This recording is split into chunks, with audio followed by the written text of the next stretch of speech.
a la chance de t'avoir pour une deuxième année comme auteur vedette dans le cadre du concours Histoire collective. Dis-moi, pourquoi c'est important pour toi de participer à ce concours-là? Ben, je pense que c'est intéressant parce que c'est un projet qui permet à des jeunes de partout dans le pays de participer, qui peuvent créer ensemble quelque chose d'intéressant. Ils apprennent à connaître aussi d'autres régions francophones un peu partout. Puis ça leur permet de créer ensemble une histoire, quelque chose de nouveau. C'est intéressant. Et là, ton introduction cette année, ce que tu proposes, c'est très différent de ce que tu proposais l'année passée. Dis-moi, qu'est-ce qui t'a... Tu parles d'intimidation cette année. Qu'est-ce qui t'a inspiré à écrire ton introduction? Je pense que c'est quelque chose que les jeunes côtoient, soit qu'ils l'ont vu ou vécu.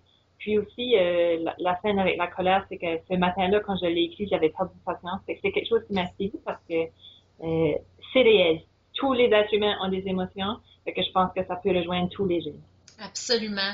Puis comme tu dis, c'est bon, l'intimidation, je pense que c'est quelque chose que les jeunes, une majorité de jeunes vivent à un moment ou à un autre. Donc, est-ce que ton objectif, c'était que les jeunes puissent puiser dans leur expérience personnelle pour écrire les suites d'histoire? Vu ou vécu, oui, ou même inventé, parce que c'est quelque chose qui rejoint tous les jeunes dans le système scolaire. C'est une réalité qui est présente encore dans nos nombreuses écoles, puis je pense que c'est déjà un début d'en parler. Absolument. Donc, toi, tu travailles comme auteur, on le sait, mais tu travailles dans le milieu scolaire également. Donc, je pense que tu as, un bon mélange d'expériences pour parler directement aux jeunes. Dis-moi, qu'est-ce qui t'a amené à devenir écrivaine? Ben, c'est drôle parce que c'était jamais. J'ai toujours aimé lire. Ça, y a pas de question. J'ai toujours aimé lire. Puis, quand j'écrivais, je me perdais dans l'histoire déjà, même quand j'étais très jeune, mais j'ai jamais.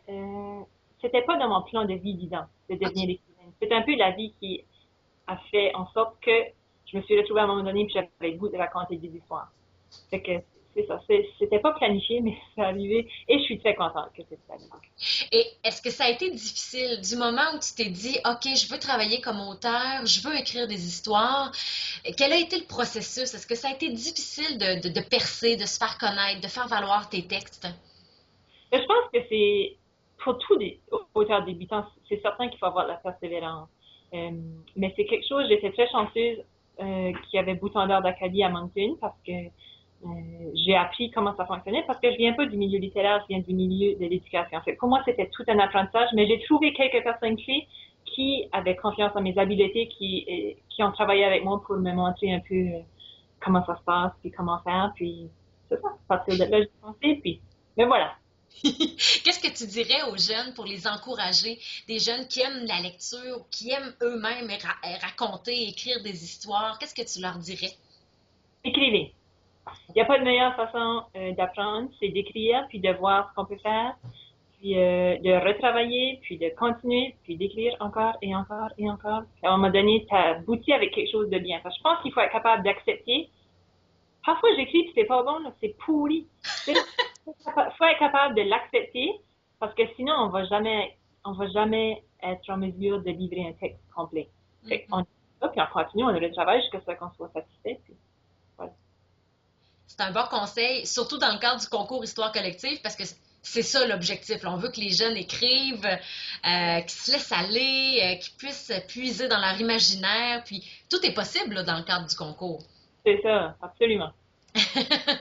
Est-ce que tu aurais, toi, bon, tu me disais tout à l'heure d'entrée de jeu que tu aimais beaucoup la lecture, déjà très jeune, ça t'a amené à écrire. Est-ce que tu as des auteurs coup de cœur ou des romans coup de cœur dont tu aimerais faire part aux jeunes? En littérature jeunesse ou? Peu importe. J'en ai tellement, je ne savais même pas où commencer. Vraiment, quand j'ai un livre que j'aime, c'est rare que je vais le déposer. Je le lis d'un bout à l'autre, puis souvent, je suis même triste quand ça se termine. Oui, Ouais, triste de c'est pas quitter des personnages, hein? Mhm. Ouais. Mais, je sais pas, il y en a tellement dans ça. C'est difficile d'en suggérer seulement. Il faut y aller avec ses goûts. C'est ça, Ouais. exactement. Le mot de la fin que tu dirais aux jeunes pour les encourager à participer au concours Histoire collective cette année. Ben, c'est intéressant parce que on voit le schéma du récit aussi parce qu'on voit l'introduction, puis le développement, puis la fin. Puis c'est une occasion idéale pour participer avec des jeunes de partout au pays, puis aussi d'apprendre et de se pratiquer à écrire.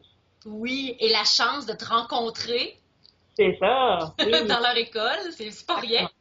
Non. Merci beaucoup, Mélanie. Je te souhaite un très bon concours. Merci, toi aussi.